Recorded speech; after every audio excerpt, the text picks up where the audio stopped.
बिनु सतसंग विवेक न होई, राम कृपा बिनु सुलभ न सोई।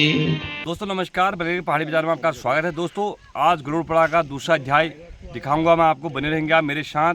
पूरी पूजा और उसके बाद भजन कीर्तन और व्यास पूजन, बने रहेंगे आप मेरे साथ। नमस्कार। तो दोस्तों देखिए यहाँ पर सुबह की पूजाएं हो रही हैं, देखिए आप मेरे साथ। देवी चामुंडे जय भूतातिहारिणी, जय जय सर्वगते देवी कालरात्रि नमोस्तुते, महालक्ष्मी महादुर्गे देवी नमो नमः। मंत्रपुष्पं व्याप्तं येन चराचरं तत्पदं दर्शितं येन तस्मै श्रीगुरुवे नमः। गुरुवे नमो नमः। मंत्रपुष्पाञ्जलि समर्पयामि। नमः।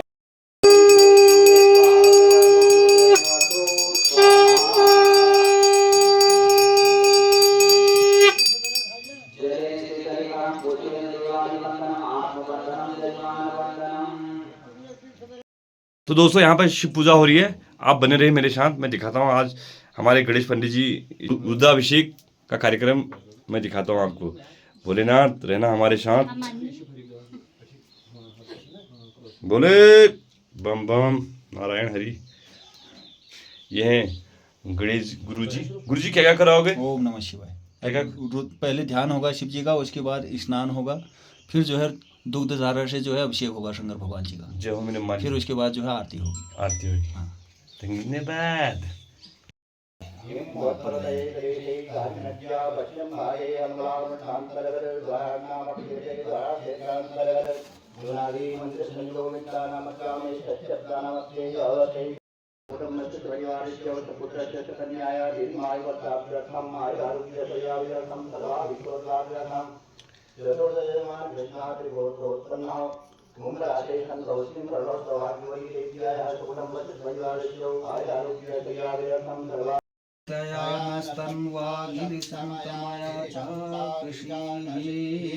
अनेक रत्न संयुक्तं नानामणिगणान्वितम् इदं हेममयं दिव्यम् आसनं प्रतिकृतं भगवते शाम्ब सदाशिवाय नमः। आसनाते बिल्वपत्राणि समर्पयामि, पाद्यार्थे जलं यामि खं गिरिशन्तहस्ते विवचस्तवै शिवाङ्गिरितनं गुरुमाहि गुरुंसे गुरुभञ्जगदौ मोदकं निर्मलं च सर्वसौगन्धसंयुतं पादप्रक्षालनार्थायं दत्तं मे प्रतिकृतं भगवते शाम्ब सदाशिवाय नमः। पाद्योपाद्यं समर्पयामि हस्तयोरर्घ्यं शिवेन वचसा त्वा गिरिशाच्च बदामसि जतानः सर्वमिज्जलक्ष्मणं वरुणौ त्वगब्धौ सुमङ्गलौ जय जय नकुं रुद्रा हरितौ दिक्षुषिताः मन्दाकिन्यास्प्रियद्वारी सर्वपापं हरं शुभं तदिदं कल्पितं देवं स्नानार्थं प्रतिकृतां भगवते शाम्ब सदाशिवाय नमः। स्नानीयं जलं समर्पयामि दुग्धस्नानं दूध। ओम भयः पृथिव्यां भयः दिव्यन्तरिक्षे भयोदाः प्रदिशः सन्तु मध्यं कामधेनु ओम पयो पृथिव्यां पयोपधि कुपयो दिव्यन्तरिक्षे पयोध्या पयस्वतिः। ओम शाम सदाशिवाय नमः। दूधम स्नानं समर्पयामि। दोस्तों शिव जी का अभिषेक हो रहा है यहाँ पर, अभिषेक शिव जी का।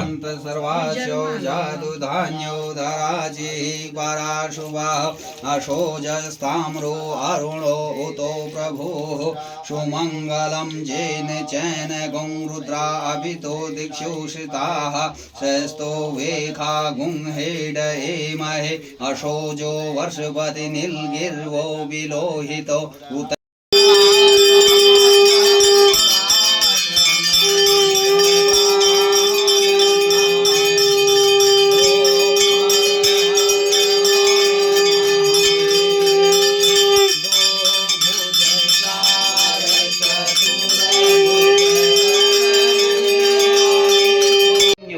दोस्तों ले चलते हैं कथा की ओर। देखिए व्यास जी द्वारा हरि कथा अनंता। जिस प्रकार भगवान अनंत हैं, कोई अंत नहीं है उनका, उसी प्रकार भगवान की कथाओं का अंत नहीं है। जीवन में कभी कथा समाप्त नहीं होती है, और कथा से जो अमृत प्राप्त होता है, रस, अमृत का मतलब यहाँ रस से है। जो रस हमें प्राप्त होता है उसी का हमें पान करना होता है। तो रोज की भांति राधा नाम संकीर्तन करते हुए हरि कथा में प्रवेश करेंगे। वृंदावन धाम अपार रटे जा राधे राधे। वृंदावन धाम अपार रटे जा राधे राधे। वृंदावन धाम अपार रटे जा राधे राधे। जा राधे राधे राधे जा राधे राधे राधे जा राधे राधे राधे जा राधे राधे भजे जा राधे राधे। वृंदावन वृंदावन धाम अपार रटे जा राधे राधे। वृंदावन धाम अपार भजे जा राधे राधे। कहाँ से आई तेरा नाम क्या क्या माई। कवन पुरुष की है नार रटे जा राधे राधे। तू कवन पुरुष की नारी रटे जा राधे राधे। सुने दोस्तों, सत्संग का प्रभाव व्यक्ति के मन में सत्संग आ जाता है, वहां उसके अंदर से बैर की भावनाएं हट जाती हैं। बिनु सत्संग विवेक न होई, राम कृपा बिनु सुलभ न सोई। जब तक सत्संग नहीं होगा तब तक विवेक नहीं आएगा।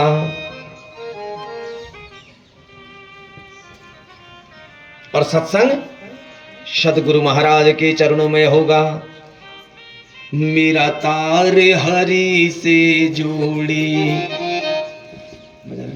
मेरा तार हरि से जोड़ी, ऐसा कोई संत मिले। ठीक है ना।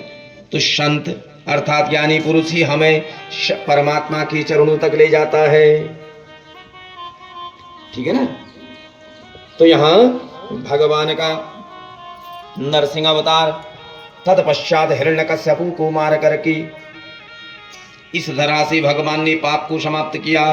तत्पश्चात आगे कह रहे हैं भगवान का 16वां अवतार हुआ परशुराम। ब्राह्मण रूप में जमदग्नि के घर में परशुराम बने। अब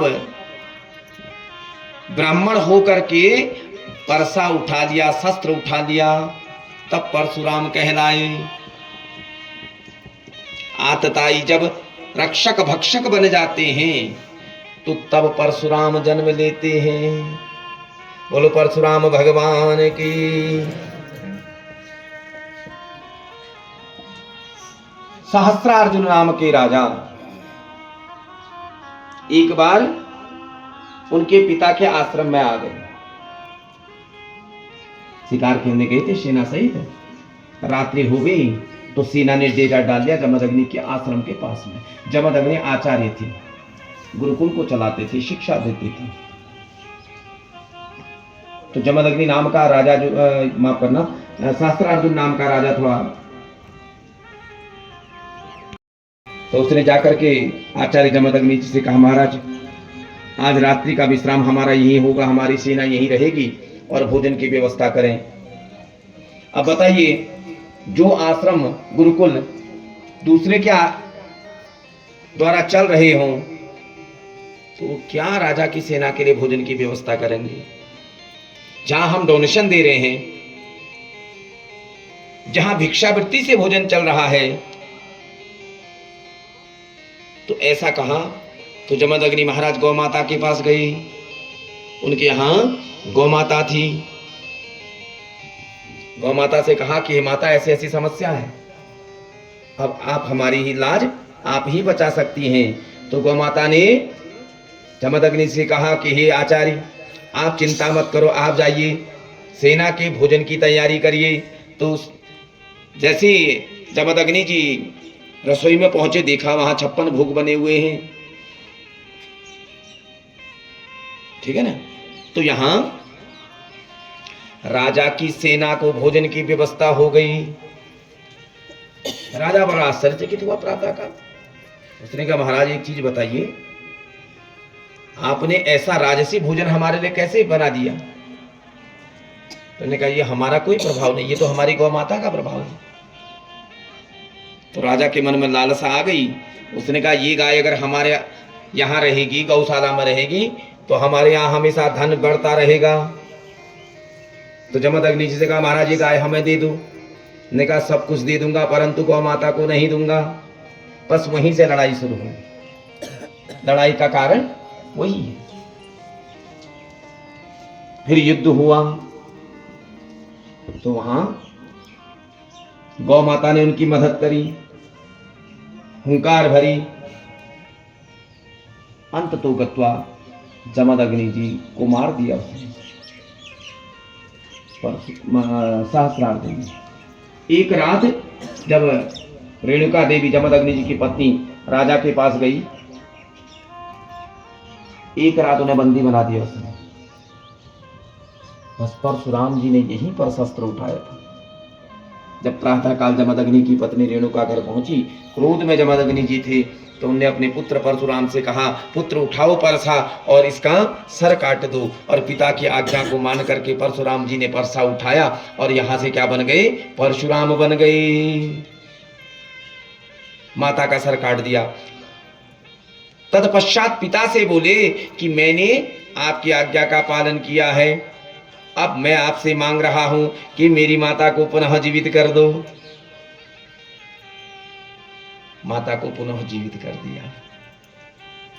यहां सहस्त्रार्जुन ने जमदग्नि को मार दिया, उनके भाइयों को मार दिया, भगवान के अनुजों को, माता को, पिता को।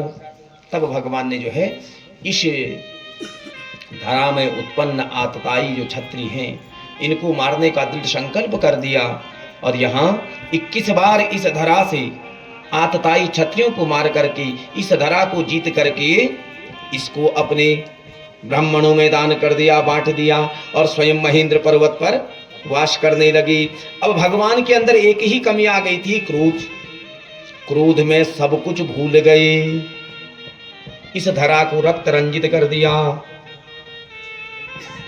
यहां रामावतार हो गया भगवान का, आगे प्रसंग आएगा। तत्पश्चात सत्रहवें अवतार में भगवान श्री वेद व्यास जी ने अवतार धारण किया। बोलो वेद व्यास भगवान की। जग के मंगल की आरती, पापियों को पाप से है तारती। भागवत भगवान की है आरती, पापियों को पाप से है तारती। ये शांति गीत पावन पुनि, पापों को मिटाने वाला, हरि दर्द कराने वाला। ये शांति गीत पावन पुनि, पापों को मिटाने वाला, हरि दर्द कराने वाला। ये सुख करनी, ये दुख हरनी, ये सुख करनी, ये दुख हरनी। श्री मधुसूदन की आरती, पापियों को पाप से है तारती। श्री भागवत भगवान की है आरती, पापियों को पाप से है तारती। धीमहि तन्नो दन्ति प्रचोदयात्, नारायणाय विद्महि वासुदेवाय धीमहि तन्नो विष्णु प्रचोदयात्। शर्मी माता दुर्गा भवानी, हे हो मेरी माता दुर्गा भवानी, हे हो मेरी माता दुर्गा भवानी। हाथ जोड़ी दे खड़ हरयूं, हाथ जोड़ी दे, हाथ जोड़ी दे खड़ हरयूं, सुन लिए पुकार। हे हो मैया जय भवानी है दरबार, हे हो मैया जय भवानी है दरबार, हे हो मैया जय भवानी दरबार। बोलो देवी माता की जय हो। तो दोस्तों मिलते हैं अगली वीडियो में अगली कथा के साथ।